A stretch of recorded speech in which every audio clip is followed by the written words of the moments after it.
it in your skin, or is it in the blood? Welcome to the Uncommon Talks. Welcome to the Uncommon Talks with Faiz and Johnny. तो आज हम बात करेंगे music के बारे में, ठीक है, और बहुत सारी चीज़ों के बारे में.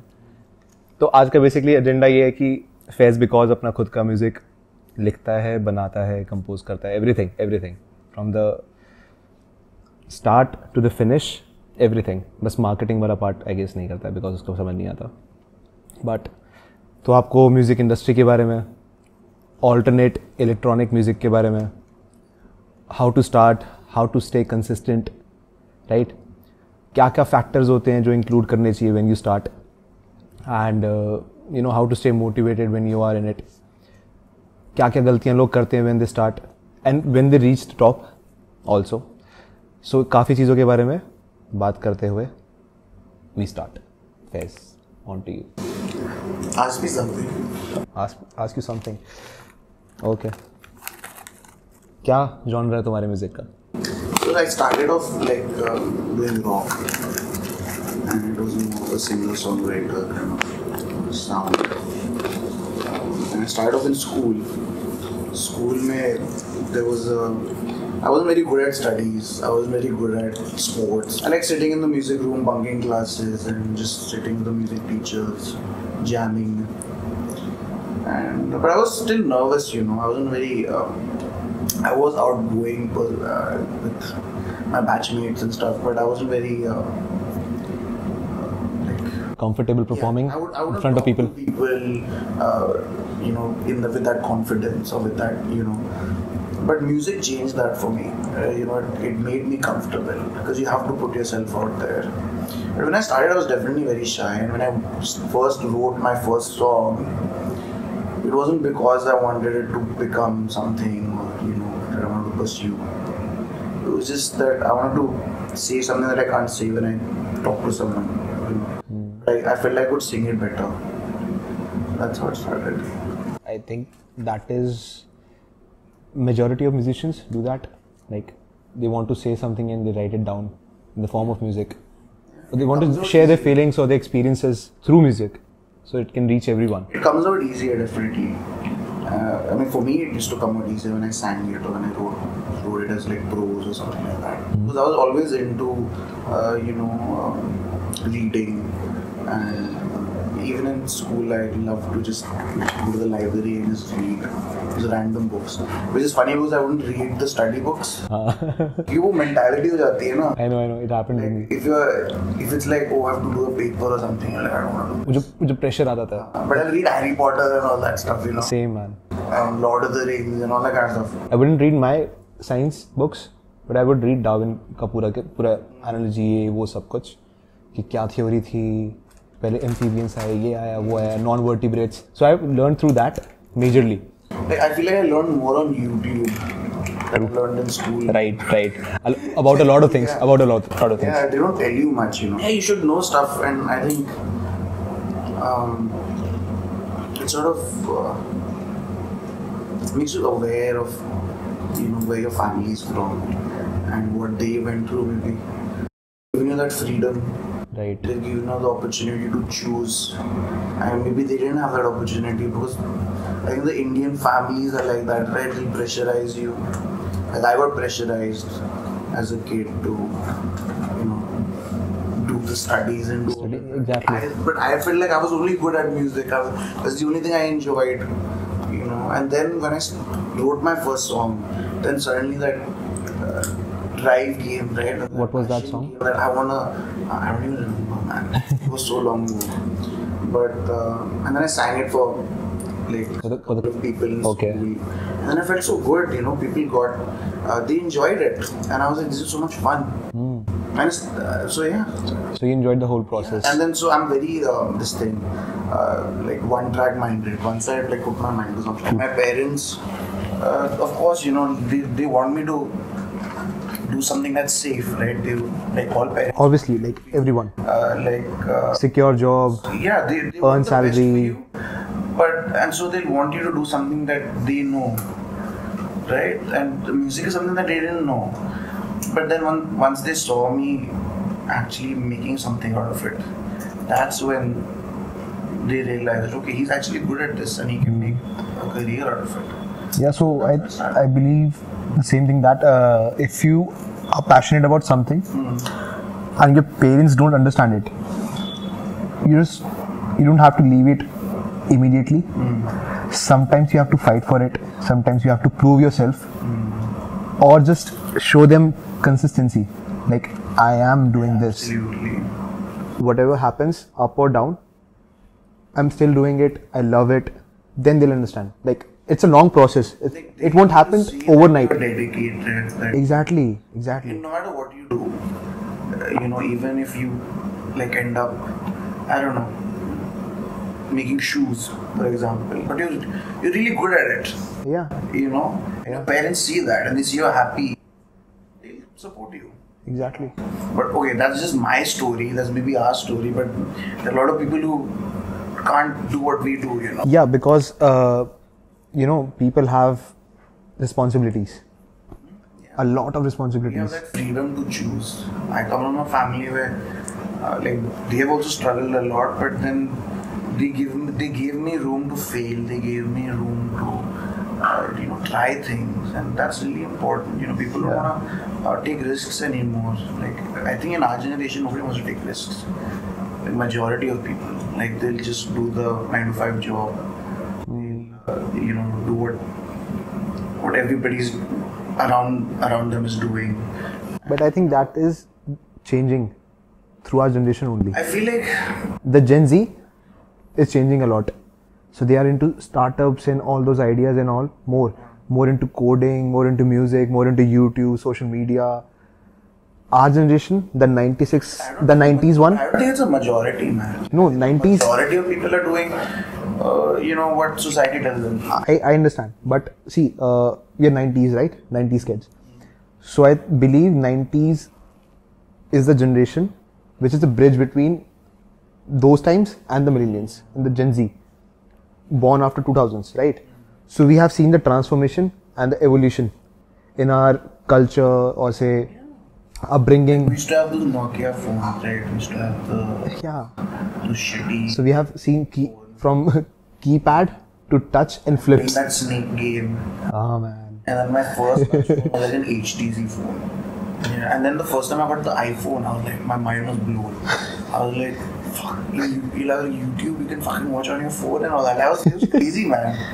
And now we take it for granted, right? Because I'm like, my music now is only digital, right? Like, I do everything on DAW. So now there's a new thing, which is called smart glasses. So those are coming into play now. So like Google Glasses, Google Lens, you'll have. So I believe Realme or some other company, I don't remember, they have already launched it. Achha. So you'll have a small screen on your specs. You can. Is that Google Glass? Google Glass, Google Glass is fucking expensive. So there will be Apple Glass also. Apple is working on it. Useless to me. No, so when My phone already does it. so when you're talking to me, right? It's kind of a Iron Man thing. Like, I don't understand fold phones, like, because it's one step more for me to get to what I want to do. Exactly. Like, if it's this, I can just open this and I can like go on YouTube. Exactly. And I have to fucking fold it open. And I'm like, that's too much of effort, right? I'm like lazy. Yeah, man. And that flip phone, that normal flip phone makes no sense to me. It's just a phone. It's just a normal. It's not even like a tablet thing, right? It's just a normal phone. Then why do I fucking flip it open? I'd just buy a normal phone, right? See, we're getting old also now. Like, now we are old. Can you imagine? And like, people who are younger to us are gonna be like, no, what is this normal phone? You have to flip your shit, right? Yeah. Moving on to music. What's the genre? Yeah, it's changed. Like I was saying in the beginning, it was like singer-songwriter stuff. It was. What was that? More rock. Rock. Yeah, it was more instrumental heavy, like drums, guitar, bass. Like Linkin Park and all. It's not like, it was very like pop rock, Pop rock. Imagine Dragons. Not Imagine Dragons, like maybe like more soft though, like maybe like more John Mayer kind of stuff. John Mayer, man. I love John. One of my favorites. Or like Sting. Sting. Okay. That's what really inspired me. Yeah, then it changed over time. I think I always felt like I shouldn't repeat myself. I never wanted to repeat myself. So over the years, it changed. Like my second album, I felt was totally different from my first album. My first album was more happy and more, like this is my first record, right? And enthusiastic, in life, yeah. ecstatic. I think my second album was more jaded. I was like, okay, I've seen too much. I've done too much, I think it was just the alcohol, basically. That made me depressed. And then after that, yeah, it kept changing. And then I just went like headfirst into electronic stuff. Like then I started producing my own stuff. And it's so much fun to just produce. It doesn't feel like work, When you do something you love, it doesn't feel like work. The whole process of building up. Absolutely. Like I feel like my songs now are completely different from my first couple of songs, and that's how I want my music discography to be.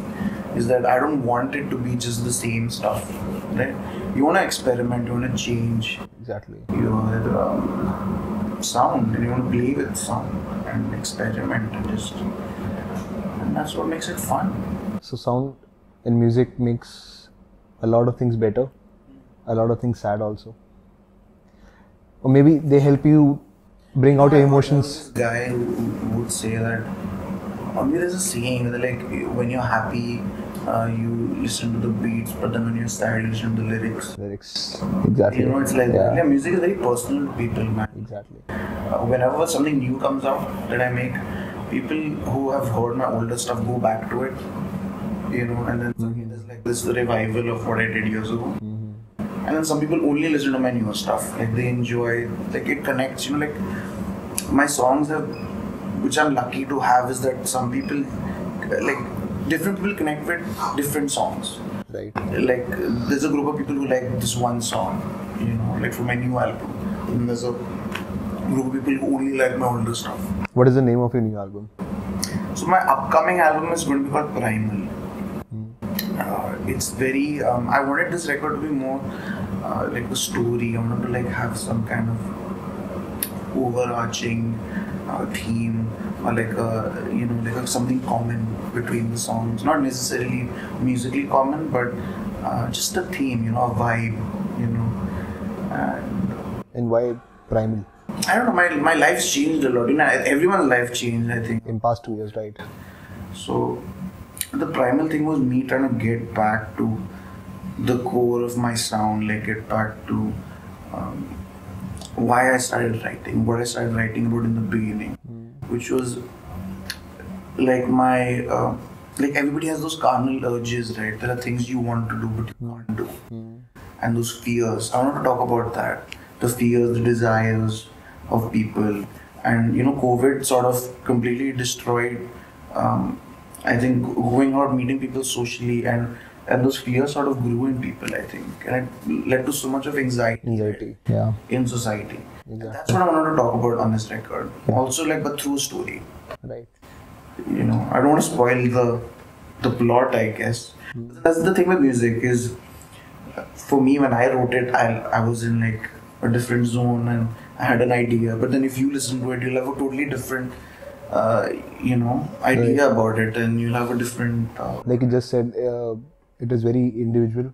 Yeah. And it's very personal to everyone. Absolutely. Like I was listening to your song the other day, like I said, after 5 p.m. I like your songs after 5 p.m. Absolutely, man. Like even yesterday I was hanging with some of my friends, and then one of my friends, she said that I like listening to your songs when I'm alone, when I'm on my own. And like some people like listening to my music when they're in a big crowd, like if there's a lot of people, and because they relate to my music in a certain way. You relate to it, like you want to listen in the night. Some people want to listen while taking a shit. I don't know, While fucking. Yeah, while fucking and taking a shit. Like, it's... music is music, man. Like, you just... Once it's out there, it's out there. It's not mine anymore, I feel. Exactly. Once you just take it out, it's out, right? And then people will have opinions about it, but you can't help that. Exactly. Yeah. Which is your favorite song from John Mayer? From John, yeah.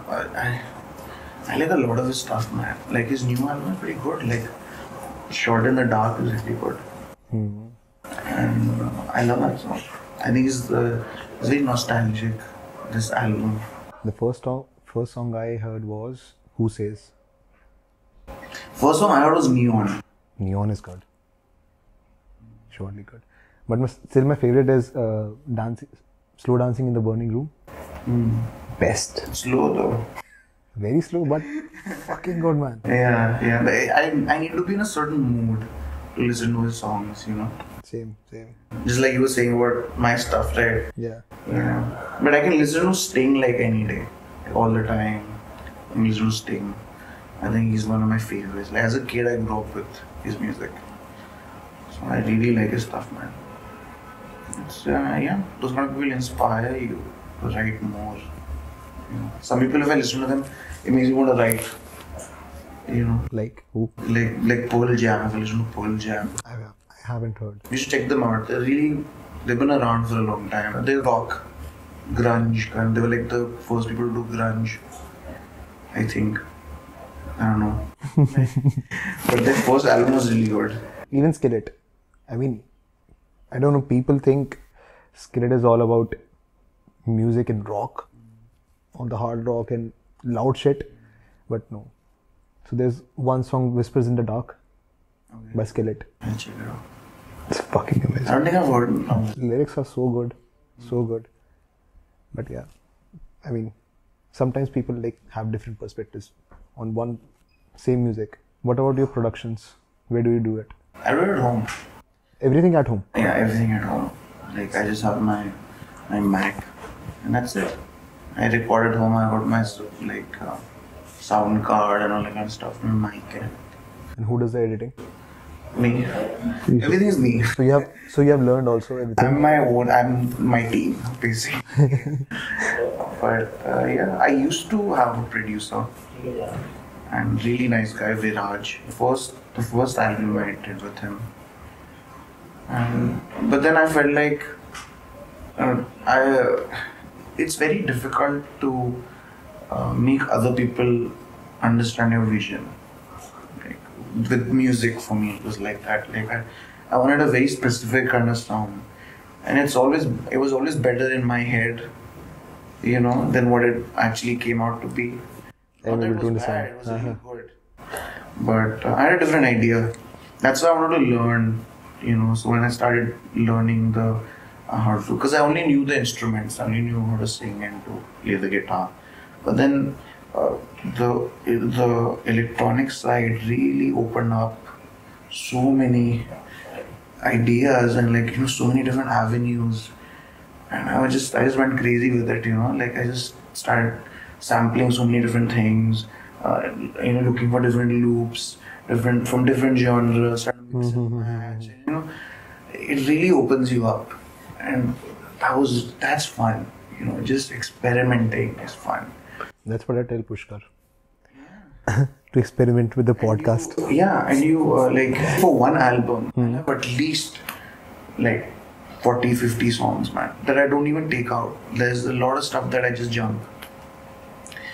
And then through all of that stuff, you find a couple of songs that you feel are this makes sense. And then once you get that story, right, you get that one song and then you're like, okay, this, then you start thinking of the bigger picture.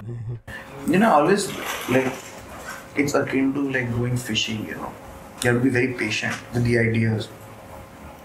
And then sometimes you catch a fucking, a big fish, right? And then sometimes it's not that good, and then you just throw it back. You shouldn't do, but you throw it back. Bad example, but you know what I mean. Yeah, I understand. And hopefully our people also who will be watching this. But yeah, so we also try to do this with our podcast. So we majorly try to change some part of that mid sections where we put photos, or sometimes we do effects, sometimes we change the intro, sometimes we try to put music, sometimes we try to put text in it, because there's a very few, there would be a lot of things to experiment with in podcasts, but we haven't been there right now.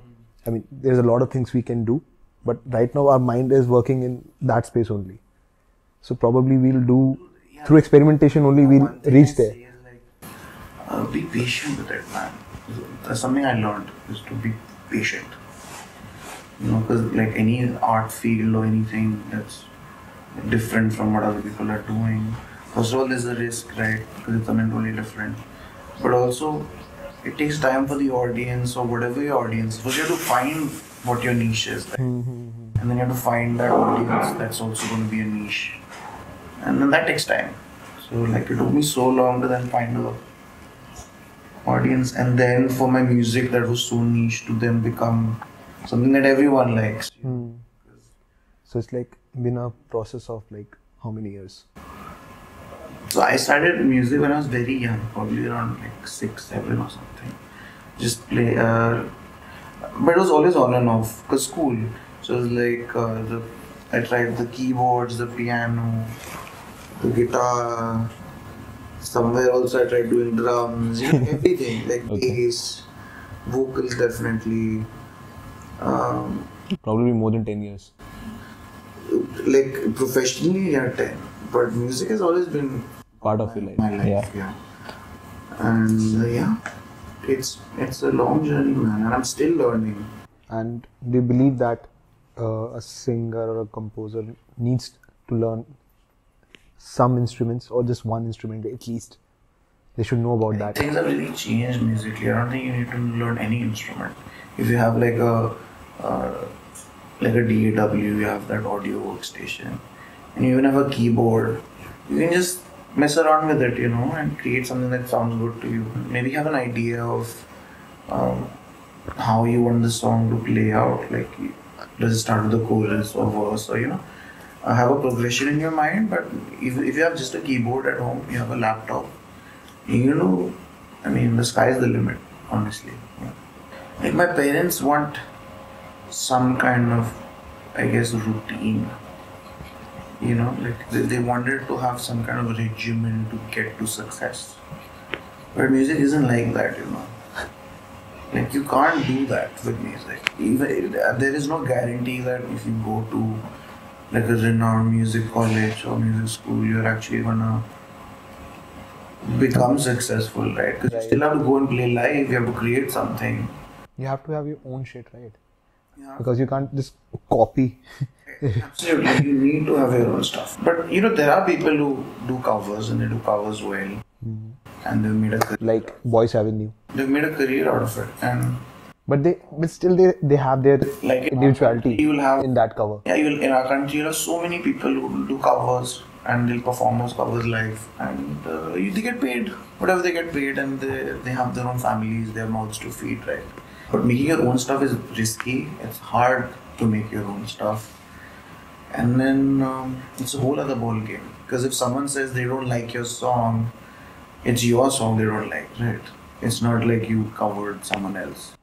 So it hurts more when people shit on it. Right. On those times when you hear this kind of comments, how do you stay motivated? I think motivation is temporary. I mean, motivation is temporary. How do you stay inspired or consistent or disciplined? Whatever.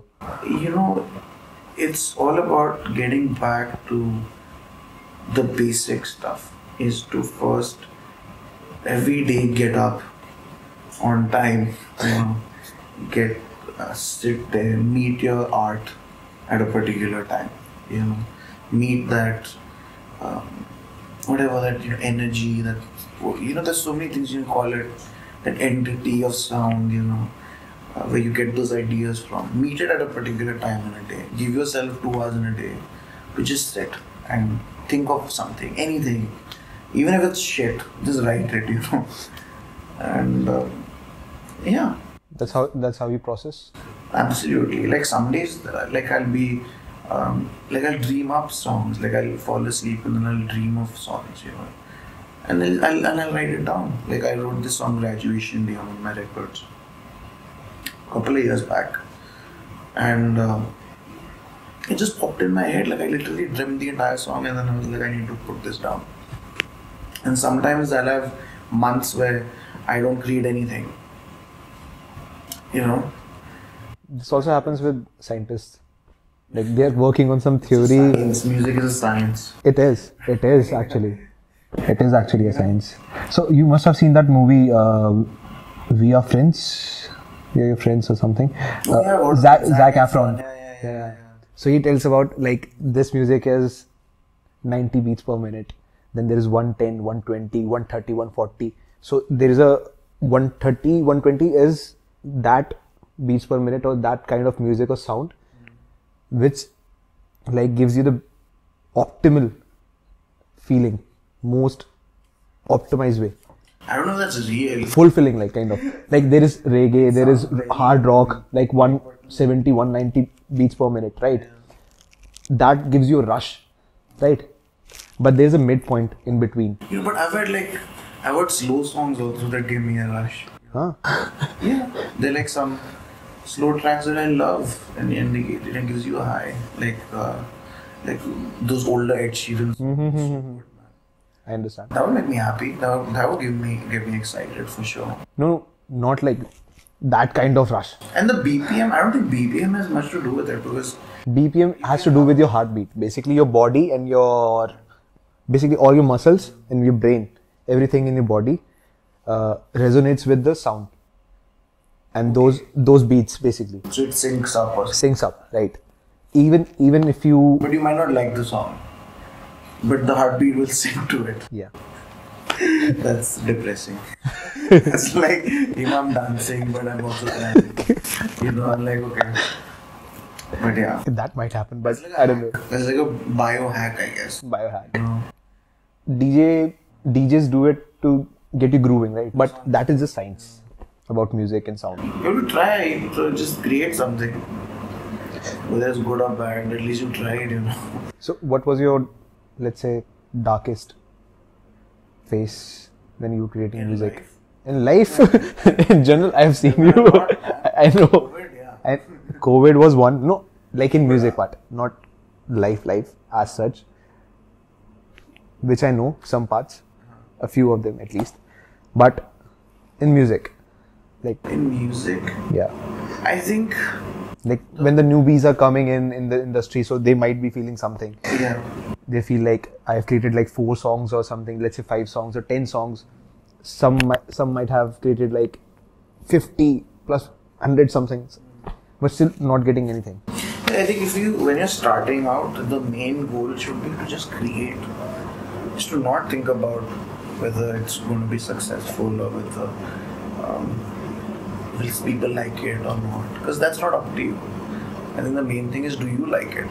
Right? Do you feel like it? First, you have to believe in it. Yeah, and then after that, it shouldn't matter because as long as the criticism you get from other people is constructive, that makes sense, right? If it's just people hating on you because of the sake of hating on you, then there's no point.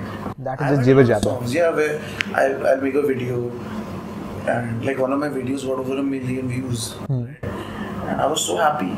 But then sometimes you want to see the comments. Some comments are really nice, but then a lot of the comments are bad, right? And it makes you feel sad. But then you realize it's their opinion. They don't have to like it. It's not constructive. They're not telling me anything that helps me. Yeah, exactly. Hence, the like and dislike button. Yeah, which now they've removed. Yeah, because people are like focused on it too much. Because people do, like on social media, I guess, on the internet, there's a tendency to, like we were talking about, right, is the society will follow what, like one person will always follow the crowd. Yeah, so that is a cult effect. Something then everybody wants to hate. Influence, kind of an influence cult effect. And then if you don't hate on it, or you don't like something that everyone likes, then people will judge you. Like you must have faced it with TV series or movies, or when you say, I don't watch Marvel. I generally don't like superhero movies. I'm burnt out by it. But sometimes I like them. But people will be like, you don't watch Marvel, you haven't seen GOT or what? It's not life, dude. It doesn't matter. Yeah, people ask me like, do you listen? Have you heard this song? Have you heard this song? I'm like, dude, just because I make music doesn't mean I listen to everything. out there, you know, like Not possible. Like 90% of my time is spent making music, and then after that whole process, I'm so fed up. I'm like, I don't want to listen to anything right now. Exactly. Sleep, you know, have some quiet, and yeah, maybe listen to an audio book or something. That's just part of it, that you have to face likes and dislikes. Sometimes you'll have millions, sometimes you'll just have one or two. That is okay. Started, you know, it's like that's how you start. You start by playing for your parents, then you start playing for your friends, and then slowly you grow, and then you get opportunities, and then it's up to you to take them or not. In life, there are always different paths, right? Right. I think the most important thing is to not regret. Don't regret stuff. Like it's very tough to do not regret the mistakes. We can always try. But we can try and make sure you learn something from it. You know. Totally. I believe that life is all about trying only. So one bonus point, like I always say, enjoy the process. And be in the moment. And that is it for today. With Faizu Bhaiya. Thanks for Thank you. Thank you for coming. Great time.